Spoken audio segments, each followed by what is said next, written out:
مسئلہ افغانستان کے حوالے سے جو ایک تذبذب والی کیفیت ہمارے وطن عزیز کے چہار اطراف موجود ہے، اس حوالے سے میں قرارداد پیش کرنے کے لیے دعوت دوں گا فضیلت الشیخ خلیل الرحمن مدنی آف پشاور حفظہ اللہ، فضل الرحمن المدنی حفظہ اللہ۔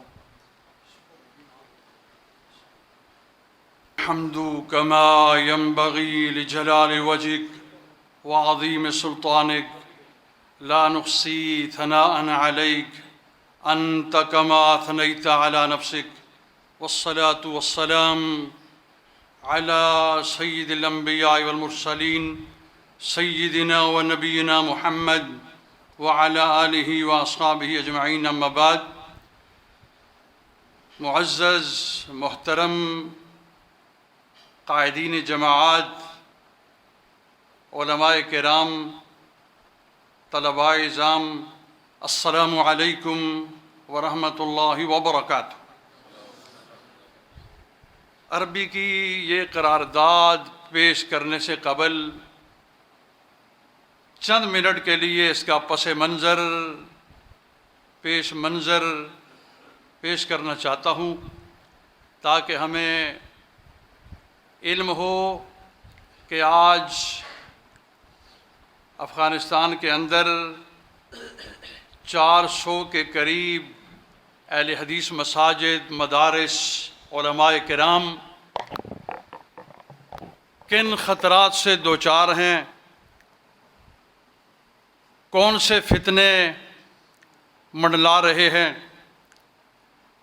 سب سے پہلی بات یہ ہے کہ نئی حکومت آنے کے بعد افغانستان کے اہل حدیثوں نے اور پاکستان کی اہل حدیث جماعتوں نے نئی حکومت کا خیر مقدم کیا، ان کو مبارکباد دی۔ اس کے باوجود طالبان جب افغانستان میں داخل ہوتے ہیں تو افغانستان کے سب سے بڑے داعی اور مبلغ اہل حدیث عالم مولانا ابو المتوکل صاحب کو کابل میں گرفتار کیا جاتا ہے، سرکاری گاڑیوں میں، سرکاری وردی میں، اور کہا جاتا ہے کہ آپ کو تفتیش کے لیے ہم لے جا رہے ہیں، تفتیش کے بعد آپ کو چھوڑ دیں گے۔ تفتیش کے نام پہ گرفتاری۔ اس کے بعد جلال آباد میں اہل حدیث کے جلوس نکلتے ہیں کہ ہمارے عظیم عالم کو رہا کیا جائے، تو جواب میں طالبان کہتے ہیں کہ وہ ہمارے پاس ہیں، ہم انہیں رہا کر دیں گے، لیکن پھر اس کے نتیجے میں ایک ایک عضو ان کا کاٹا جاتا ہے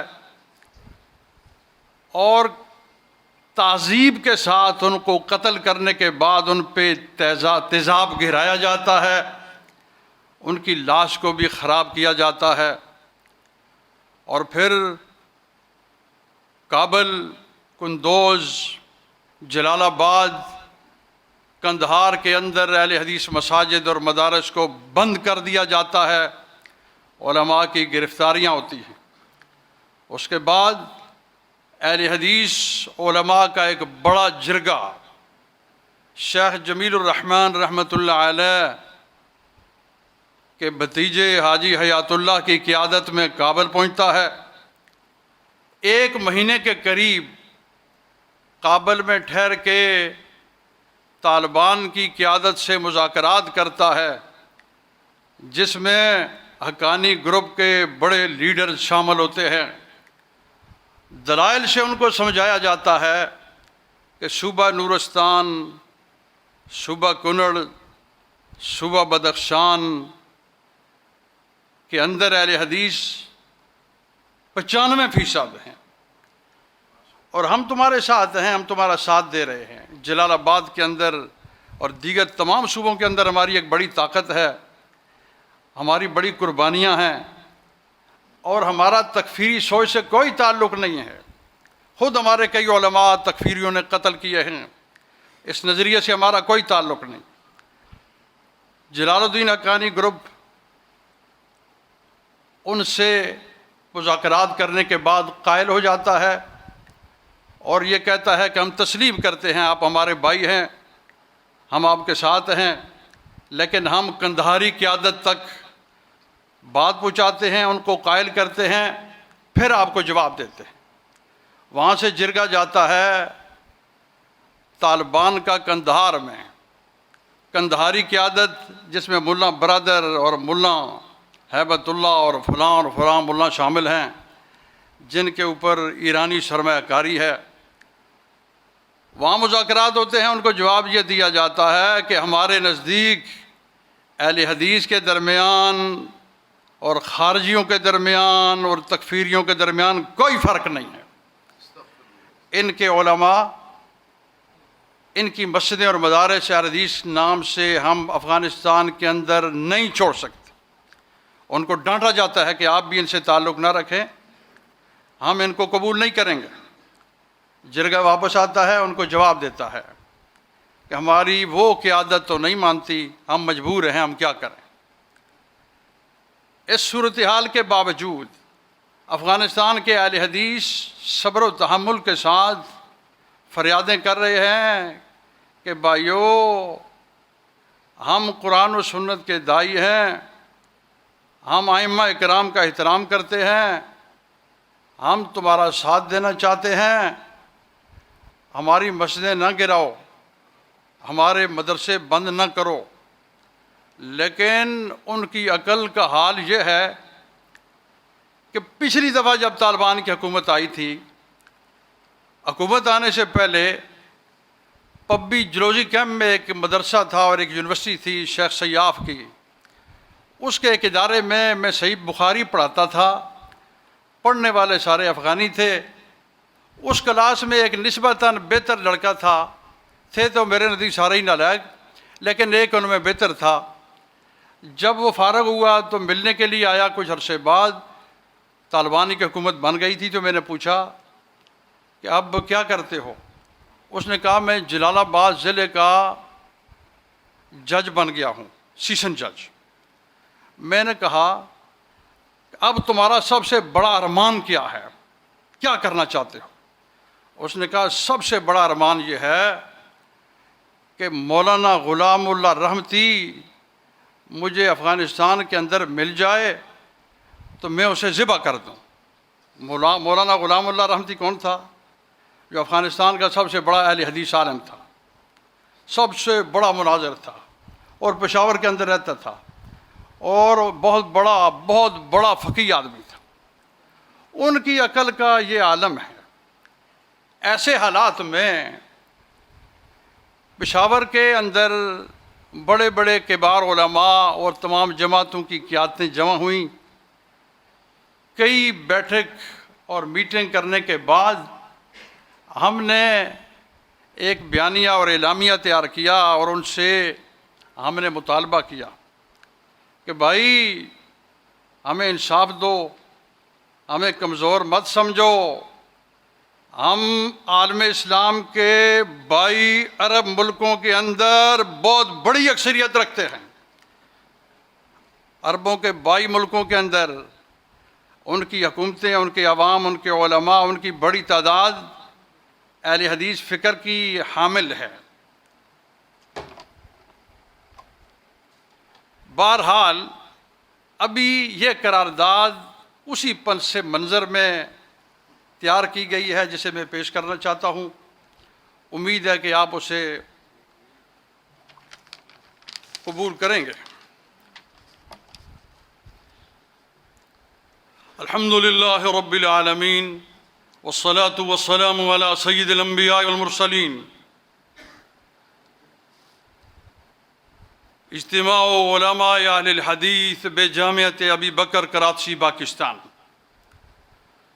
نقدم اغلی کلمات التبریک واجمل التہنئۃ مع اظہار السرور على إقامة الحكومة الجديدة للإمارة الإسلامية في أفغانستان۔ ثانياً، نطالب من مسؤول الإمارة وزعماء الدولة بفتح مدارس أهل الحديث ومساجدهم التي أغلقت بمناطق شتى في أفغانستان، وكذلك نرجو من مسؤول الدولة كامل التقدير والاحترام لأهل الحديث بأفغانستان. ثالثا، ونطالب منهم تعيين علماء من أهل الحديث على المناصب القيادية والحكومية رسميا في المناطق التي يكثر فيها عدد أهل الحديث، خاصة بإقليم كونر وبدخشان ونورستان. ونطالب منهم بتوقيف اعتقال وتعذيب مؤلم لمشايخ أهل الحديث وعوامهم.